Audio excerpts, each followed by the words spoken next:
Who fights for relationships anymore? Hi, welcome to Thoughts with Theo. I'm your host, Downtown Theo Brown. Always talking a little jab, always bringing you right back to the right vibe. Living like a rock star in the 21st century. This is how we doing it. Large and in charge. How's everybody doing? Thank you very much for joining. Today, I'm talking about fighting for a relationship. Who does those things anymore? And why don't we do those things? I guess it's the battle in our bodies between two different things. The conflict is the mind versus the heart. Well, that's quite a battle.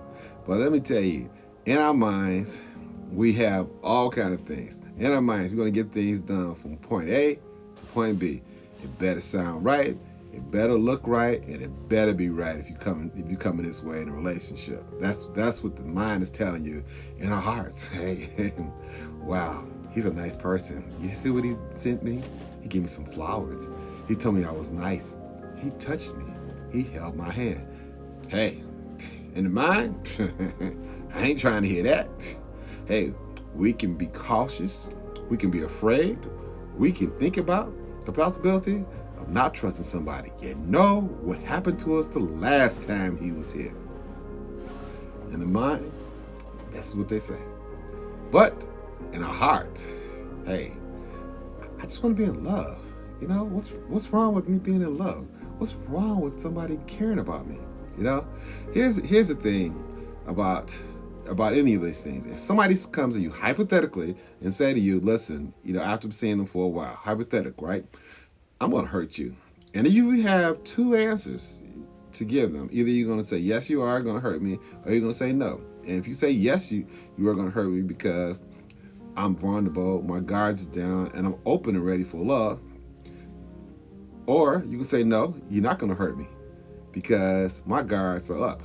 My walls are up, and nobody getting here because I've been down that road before, buddy. We got a chance trying to hurt me. Well, there's two answers. The yes answer is probably the best answer because you do have to be involved. Allow yourself, because those are rules for love. You have to be vulnerable, you have to have your guards down, and you have to trust somebody. It's like riding a bike. In order to ride a bike, here are the rules. You have to learn how to fall. If you don't learn how to fall, you'll never be able to ride a bike. Just like taking a swim. If you're afraid to get wet, you'll never be able to learn how to swim. So in order to be in love, you have to allow yourself the rules of being in love, and the mind. The mind tells us all kind of things. It protects us from being hurt. It protects us from, trust and behavior and being vulnerable and stuff, because we know in our minds that, hey, we've been there, we've done this before. We're not allowing ourselves though, but in our heart, we're allowing ourselves to be vulnerable. We're allowing ourselves to be emotional. We're allowing ourselves to trust and to feel those things, to feel those great emotions and stuff, because this is what we want to do. We want to be in love. We told ourselves in our mind, we both had a conversation in our mind and in our heart. We've had a conversation that we want to be in love. And we both agree that we're going to allow ourselves to be in love. And the heart convinces the mind that, listen, we're going to be in love, and you're going to have to give us a little bit of latitude and allow us to be that. And with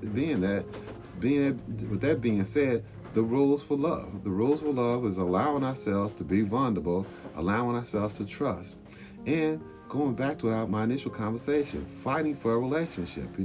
Just because somebody leaves, as I say, the toilet seat up for the first time, do we say goodbye to that person? Why do we always look in terms of, wow, if he does this today, he's probably going to be like this down the road? That might be it, but then people are allowed to change.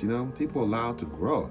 Probably the biggest problem with all of us is that we see things for the now instead of for tomorrow.